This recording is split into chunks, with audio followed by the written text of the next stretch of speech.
Rubén Seminari, ¿qué tal? Buenos días. Buen día, Manu, buen día a toda la gente de la 105, terminando este año, este ciclo de charlas que hemos tenido sobre historia. Y bueno, hoy con una entrevista muy especial.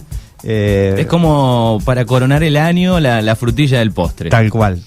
La verdad que hablamos mucho de historia, hablamos de aviadores voluntarios en un programa que hicimos con Claudio Meunier, que él escribió un libro y hablaba a referencia a un argentino que fue voluntario, de los pocos que todavía pueden contar esta historia, y tenemos la suerte, el honor de poder estar al aire con él. Estamos hablando de don Ronnie Scott, como se lo conoce con su apodo, un hombre que vive en Buenos Aires, en San Isidro.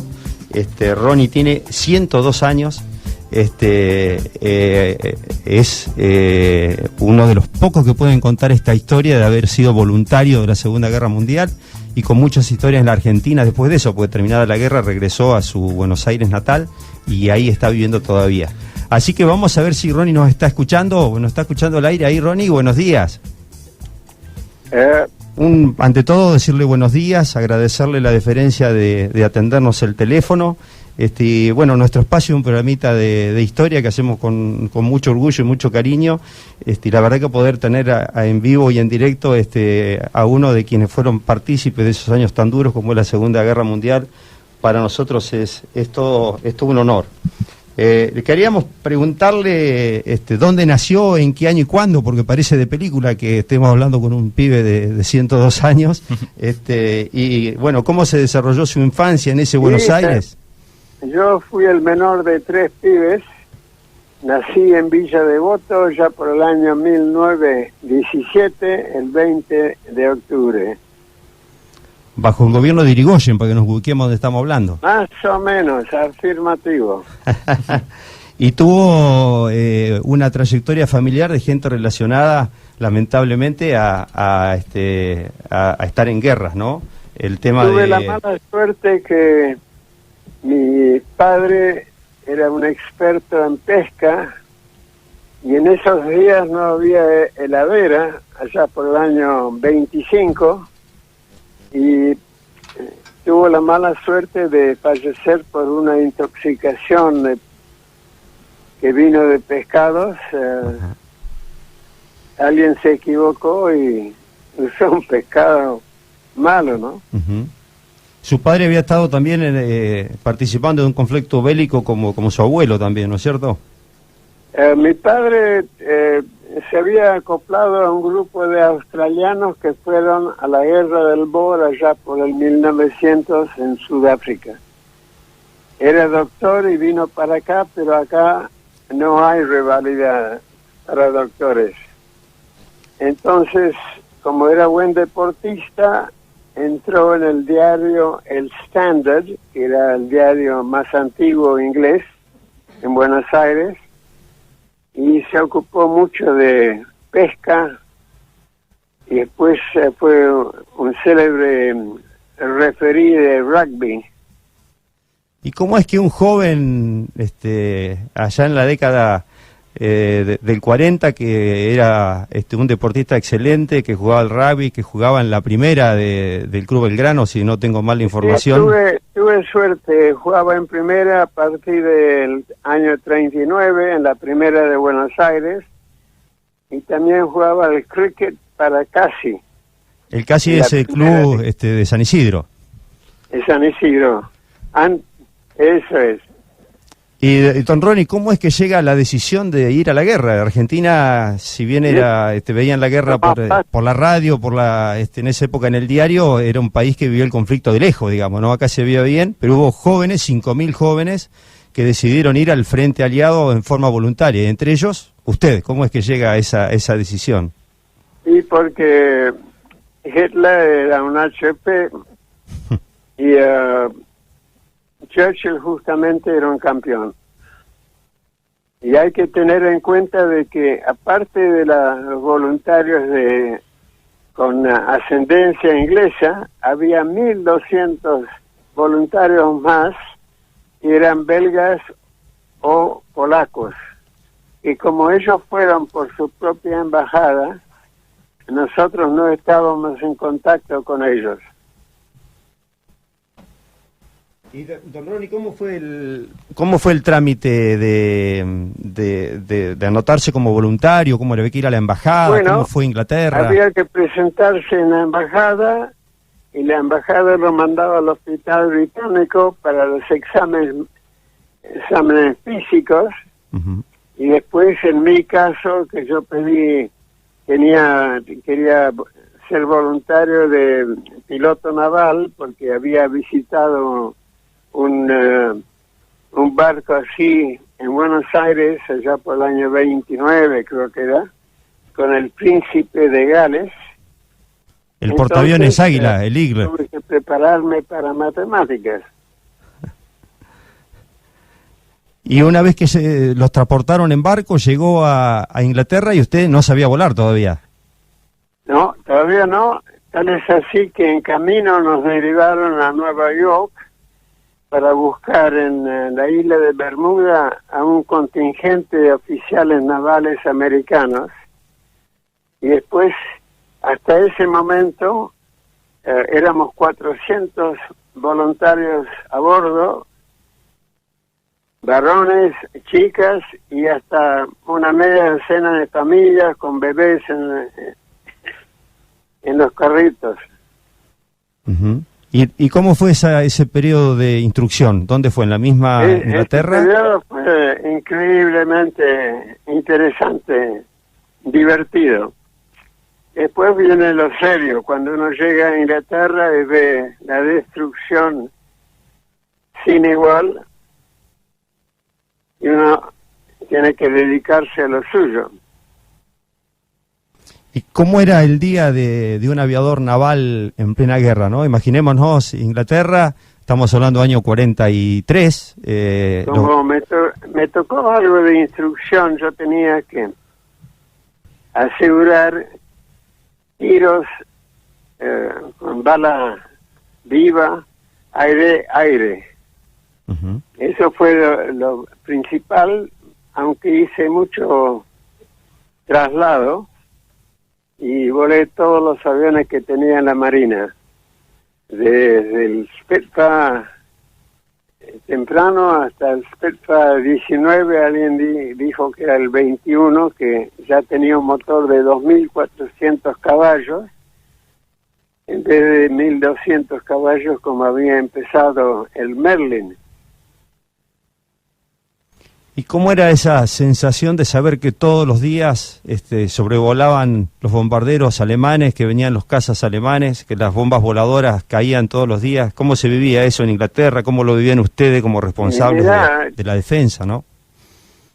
Aparte de que uno es un número y tiene que figurar en tal y cual lado, tuve la suerte de que aunque hice un amerizaje por falla de motor, caí en el mar, que fue interesante. Mayormente no me tocaron bombas, he visto B-1 volando cerca, pero se mantuvieron aparte. ¿Y cómo era el tema justamente de la B1, para el que no es del rubro del armamento, y la B2 son las primeras bombas no tripuladas, digamos, que dejan cohetes que mandaban de la costa francesa a los alemanes rumbo a las ciudades inglesas, y era toda una nueva forma de combatir, ¿no es cierto? ¿Cómo le hacían frente a las B1 y las B2 cuando venían, digamos, hacia Inglaterra? La B1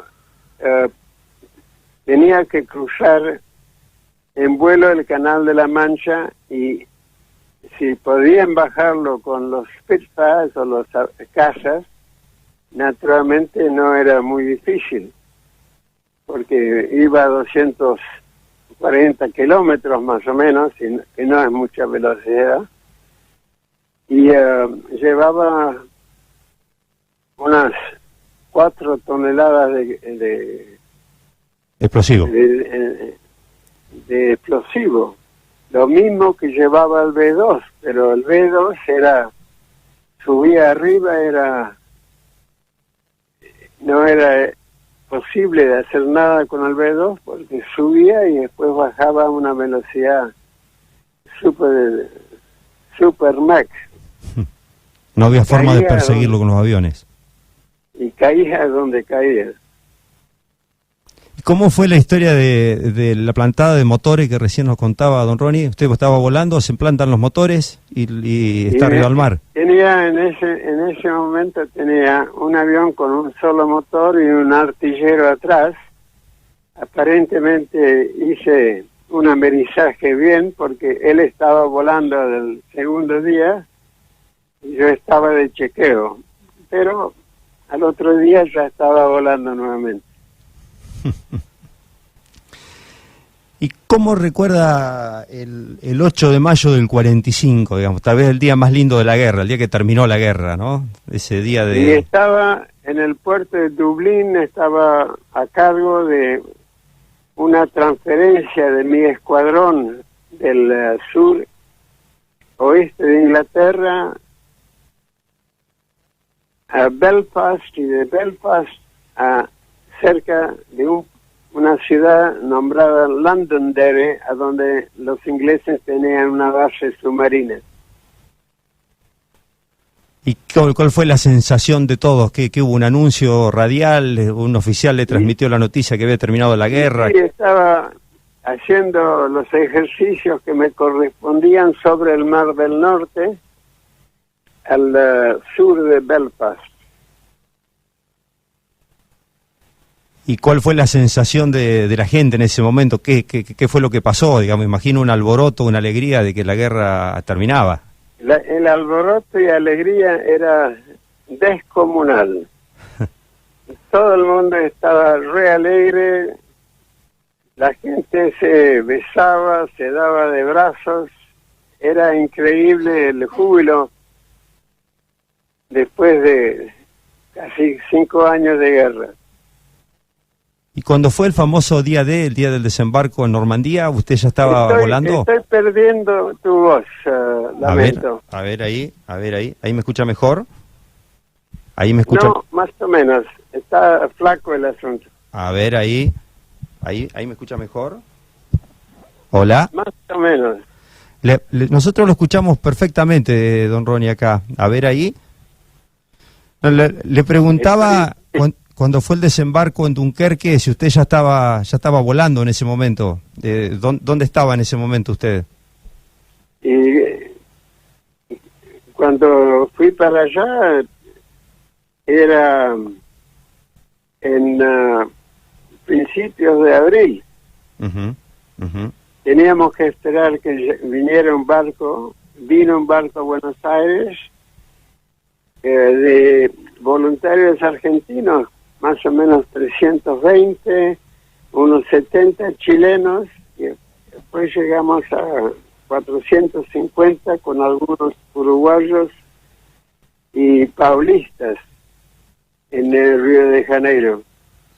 También había unos capitanes de marina mercante que habían sido torpedeados en el Atlántico, cerca de la costa de África. Había 2 barcos salvavidas con más o menos 35 sobrevivientes y llegaron más o menos 10 por barco. No había... La única comida es tratar, cuando los peces voladores cruzaban el casco, es a tratar de voladora para comerlo crudo. ¿Me escucha mejor, Ronnie, ahí ahora? ¿Hello? ¿Ahí me escucha mejor? No te escucho. A ver ahora, ¿ahí me escucha mejor? Sí. Ahora. Cuando fue el desembarco aliado en Normandía, ¿usted ya estaba en Inglaterra en ese momento? ¿Ya estaba volando? Y eso fue en el... 44. Sí, yo llegué a Inglaterra, hice mi curso y fui a Canadá, justo sobre el fallecimiento de mi madre en octubre del 43. Don Ronnie, bueno, terminada la guerra, ¿cómo sigue la vida para un voluntario? ¿Se quedó en Inglaterra un tiempo? ¿Volvió a Buenos Aires? Y antes de llegar de vuelta, como mi hermano y cuñado estaban en Tejidos, me hice un estudio en una compañía sobre telas varias, vine como gerente de administración, pero al año no aguantaba las paredes y me fui a Aeroposta Argentina y ahí en la Patagonia me sobraba aire. Aeroposta, para que la gente ubique que estamos hablando, de la línea aérea primogénita de la Argentina, que juntaba Buenos Aires con Bahía Blanca, con todo el sur argentino, con Bariloche, y es donde participaba unos años antes el autor del Principito, Exuperi. Afirmativo, Saint-Exupéry fue gerente en el año 29 de la Aeropostal, pero el que hizo la línea originalmente para Air France era Mermoz, él era el número 1. ¿Y cómo era volar en Argentina en esa época, Ronnie? ¿Cómo eran las pistas? ¿Cómo eran los aviones? ¿Cómo era el viento de la Patagonia, que sería tan fuerte como el de ahora? Hasta en mi tiempo, el año 48, no había pistas, solo había campitos a donde uno se arreglaba. Hola, ¿me escuchá? Sí, solamente había campitos. Bahía Blanca fue el primer aeropuerto al sur de Buenos Aires para fabricarse. ¿Y los aviones que le tocó volar, qué eran en esa época? ¿Algún Junker había? ¿Aviones de cuántas personas? ¿De 10, 20 personas? El Junker estaba en salida cuando empecé. El primer vuelo iba a ser en Junker, pero por mantenimiento me cambiaron al DC-3 y volé DC-3 por un par de años. Después las 4 empresas, Aeroposta, Sonda, Alfa y Fama, se juntaron en Aerolíneas Argentinas. Y ahí ya pasé a volar el DC-4, después el Comet 4 y después los Boeing. Y en esa época, en esas pistas de campito que usted dice, ¿había alguna persona que señalaba? ¿Había algún equipo de radio de aproximación para decir estamos llegando? ¿O había que llegar y largarse? Había un empleado con una torre, que no era una torre, era más bien un lugarcito. Y nos arreglamos muy bien. En Aeroposta era una excepción y nosotros en el año 48 tuvimos 92% de regularidad, por lo cual los primeros presidentes de aerolíneas fueron de Aeroposta. Ajá. ¿Y voló después vuelos internacionales también con aerolíneas? Sí, después del DC-4 pasé al Comet 4 y después a los Boeing. Y también ya para los últimos años míos preferí volar cabotaje porque era volar y también ser padre de dos varones. Ronnie, buenos días, Manuel lo saluda. ¿Me escucha? Lo internacional es volar 10, 12 horas de un saque que no me gustó para nada. Ronnie, buenos días, Manuel lo saluda, buenos días. Manuel, sí. Adelante. Bueno, yo le quería preguntar, al momento de tomar la determinación de viajar, ¿no? De salir de voluntario, bueno, su familia, sus amigos, ¿cómo tomó esta noticia en aquel momento? Y todos los compañeros míos que jugaban al rugby en Buenos Aires, les doy un ejemplo. Con el accidente del Graf Spee, el Graf Spee dañó al Exeter, un destructor pesado inglés, y lo dejó con el nivel casi 2 metros abajo del nivel normal. Y como 15 voluntarios del club de Buenos Aires, de BA, ahí del bosque de Palermo, fueron como voluntarios hasta Malvinas. Y el barco se hubiera ido abajo, pero no le tocó ninguna tormenta. imagínese, con la cubierta casi a ras de agua, cualquier levantamiento de viento le hubiera hecho hundir. Ronnie, es insólito pensar que así como usted fue a pelear a Inglaterra, en el barrio suyo los alemanes iban a pelear al frente alemán también como voluntarios, ¿no? Parece mentira en ese momento, en ese conflicto, como cada uno fue tomando parte de su madre patria, mirá, digamos. Lo que te puedo sugerir es que hay un poema inglés que en una parte dice: por las cenizas de mis ancestros y los templos de mi Dios, yo voy a defender mi gente, Claro, claro. mi raza. Y mi padre era escocés, ya había estado en una guerra, mi madre era inglesa, enfermera. Después un tío mío, amigo de mi madre, hermano de mi madre, estuvo en la Primera Guerra Mundial y le tocó Italia. Don Ronnie, usted me decía que hace unos días había estado en el cementerio alemán rindiendo homenaje a un soldado alemán, para diferenciar a los nazis de los soldados auténticos, ¿no? Afirmativo. Yo considero personalmente que un capitán Langsdorff o un general Rommel eran gente de bien. Y tal es así que los dos sacrificaron su vida innecesariamente, creo yo, ¿no? Pero Ambos se suicidaron. no estamos... Cuando uno habla con Hitler, estamos con lo peor de lo peor.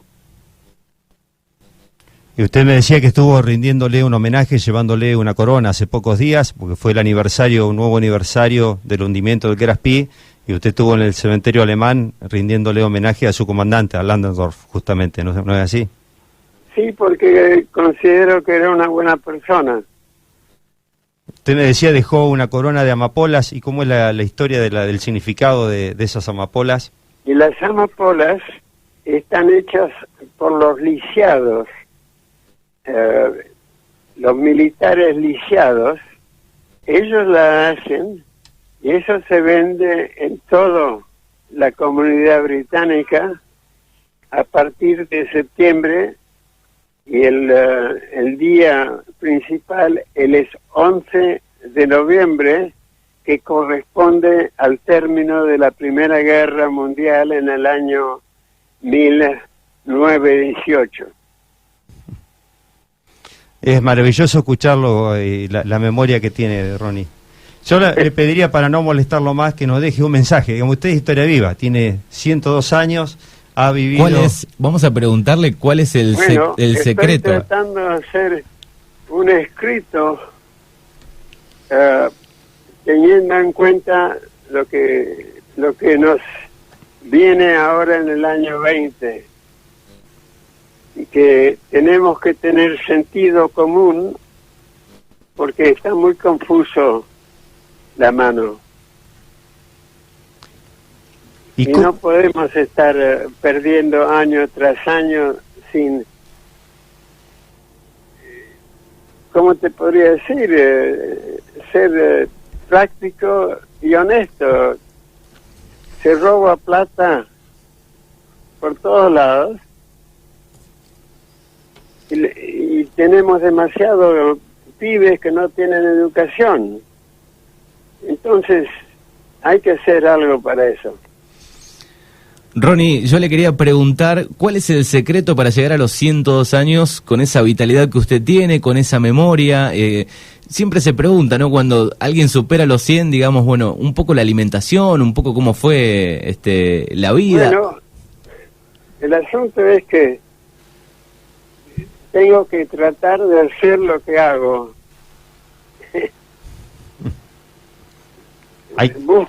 Busco el bien de la gente. Y toda mi vida he entrenado varones y chicas a jugar deportes diferentes. Ha sido parte de mi vida y parte principal ser deportista. Yo contaba hace un rato que todavía anda en bicicleta, don Ronnie, ¿no es cierto? Y se va a jugar a las bochas con sus amigos al club todavía. El día 4 tengo un partido de bochas. No, un aplauso para Ronnie. Quiere decir que estoy del todo bien, pero... Además, una confidencia total, no nos escucha nadie. Ronnie vive solo, se cocina solo, está hecho un pibe. Afirmativo. Vivo solo, cocino solo. Ronnie, yo le agradecemos acá con Manuel profundamente que haya atendido el teléfono. La verdad que es un honor poder hablar con la historia viva, a quienes nos gusta la historia, escuchar sus relatos en primera persona. Le mandamos un afectuoso abrazo. Tenemos en deuda ir a tomar un whisky por ahí. Dame tu teléfono. Bien. Después lo llamo fuera del aire y lo charlamos. Le dejo ahora un cordial abrazo. Estoy preparando un escrito que tiene que ver todo esto. A ver si podemos dar una mano. Bueno, nos comprometemos con Manuel a leerlo, este mensaje que usted haga, o lo vamos a llamar el año que viene, que ya estamos cerquita, así nos cuenta sobre su escrito. Yo le mando un abrazo, le agradecemos profundamente, que termine bien el año, y no le puedo desear que viva 102 años más, pero que tenga muy buena vida por delante, Ronnie. Y muchas gracias por atendernos. Ok, Argentina forever. Qué grande, Ronnie. Bueno, gracias, Feliz año. Y le dejo un agradecimiento al aire a un amigo en común, que es Carlos Meunier, que nosotros entrevistamos, y Carlos fue quien nos dio el teléfono, el contacto para poder hablar con Ronnie, con esta sorpresa de encontrarnos con esta hermosa persona del otro lado del teléfono. Claudio Meunier. Sí, Claudio está haciendo gran obra. Bueno, un abrazo grande, no lo molestamos más, que termine muy bien el año. Y un gusto hablar con ustedes, Ronnie. No moleste alguna. Chau. Un abrazo, chau. Los espero. Chau. Bueno, quedamos todos asombrados. Hay mensajes de los oyentes. Dice, maravillosa nota. Dice, me emocionó escuchar a este hombre con 102 años. Qué excelencia. Muchas gracias por este momento. Dice un mensaje acá. Bueno, realmente asombra, ¿no? La vitalidad, el cerebro, los recuerdos, la paz con la que habla, ¿no? Y bueno, toda esa vida, ¿no? Calculá que los hijos tienen 70 y pico de años. Ya son abuelos los hijos. Sí. Nos quedaron algunas historias en el tintero. Ronnie el otro día me contaba que cuando tenía 14 años jugaba al polo, y en ese momento vino el príncipe de Gales, quien después fuera el rey, Eduardo VIII, y Eduardo VIII en ese momento, el príncipe le pide a un chico que andaba a caballo, que era él, un agua tónica. Entonces él va, le lleva y le dice, le puse limón porque acá en Argentina lo tomamos con limón. Y al otro día le llegó una invitación de la embajada a conocer el portaaviones, el Aigle, el Águila, que él decía que había estado, y ahí nació su pasión por la aeronáutica. Entonces cuando se anota como voluntario le dice, yo fui el que le llevé el vaso con tónica al príncipe de Gales cuando estuvo en Argentina. Entonces como que le dieron ahí un changüí para que elija la rama que él quería estar, que era la aviación de la Marina, ¿no? Durante la guerra. Bueno, las historias que tiene, es realmente fascinante. No sé, por supuesto que nos hubiese gustado estar charlando mucho más, pero bueno, sabemos que un poco por la condición, la edad que tiene, también se escuchaba poco, a veces el retorno funciona más o menos, según el fijo que llamamos, en este caso era un fijo. Hacía rato no hacíamos una nota a un fijo, Sí, ya están medio en extinción los teléfonos fijos. Así que bueno, 102 años, vitalidad total. Llegar a esa edad así, de esa manera, ¿no? Con la mente tan Además, bien. Está mejor que nosotros. Acá Fernando me hacía así y dice, está mejor que nosotros. Con una visión de la cosa interesante, ¿no? Ayer hablaba con él y muy clara. Decía, nos hace falta ser mucho más honestos, más responsables, tener sentido común, que es la palabra que él siempre usa, porque la Argentina podría estar mucho mejor de lo que está. Y dice, a mí me gustaría verla, dice, antes de irme, de que toda la Argentina esté mejor. Dice, ¿no? Así que creo que un mensaje por demás optimista el de él. y creo que fue una buena frutillita al postre, como decía. Yo le quería preguntar, pero bueno, ya no sé si me escuchaba de este lado, si tomaba vino, si tomaba una copita de vino todos los días. Usted que charla siempre, capaz sabe. Se toma una copita de whisky y se toma un whisky con los amigos todos los días. Muy bien. En el club, vive enfrente del club Atlético ¿Y anda San Isidro. en bicicleta? Anda en bicicleta, si ves la foto, vuela además, lo suben al avión con otro piloto y comanda, y no usa lentes. No. En la Feria del Libro lo acompañó a Claudio Meunier a firmarle el libro que hablamos cuando entrevistamos a Claudio, Volaron para Vivir, y le dijo: Claudio, yo te acompaño. Estuvo toda la tarde en la Feria del Libro dedicando y firmando libros sin lentes. Y se juega un partidito de bochas. Él creo que es el presidente de la subcomisión de bochas del club San Isidro. Qué bien. Bueno, esto es un caso único realmente. El año pasado la Cámara de Senadores, creo, de la Nación, o Cámara de Diputados, homenajeó a todos aquellos que participaron como voluntarios del Frente Aliado. Quedaban hace un año 14 personas vivas, y la verdad que desentona bastante con el estado físico de los otros 13 que quedan, digamos, ¿no? Es casi una película verlo a Ronnie en el estado que se encuentra. Hermosa entrevista, dice Claro, mejor que nosotros. Felicitaciones, chicos. ¿En qué libro se puede leer su historia? Nos preguntan acá. Bueno, hay un libro de Claudio Meunier que habla sobre los pilotos voluntarios, y que la foto que está en la tapa es justamente Ronnie, que se llama Volaron para Vivir. Bueno, acá también preguntan, dice, ¿me podrían decir si ha hecho algún libro? No, él no. Claudio Meunier es quien ha levantado la historia de él, digamos, de alguna manera. Y seguramente debe haber entrevistas como la de hoy, de años atrás, o actuales, y también algún blog donde, bueno, hay cosas sobre él. Recordamos el nombre, para que quieran, para los que quieran buscarlo. Sí. Ronnie es el apodo, digamos, de Don Scott, pero se llama Ronald David Scott. Scott. Nació el octubre de 1917 en Villa Devoto.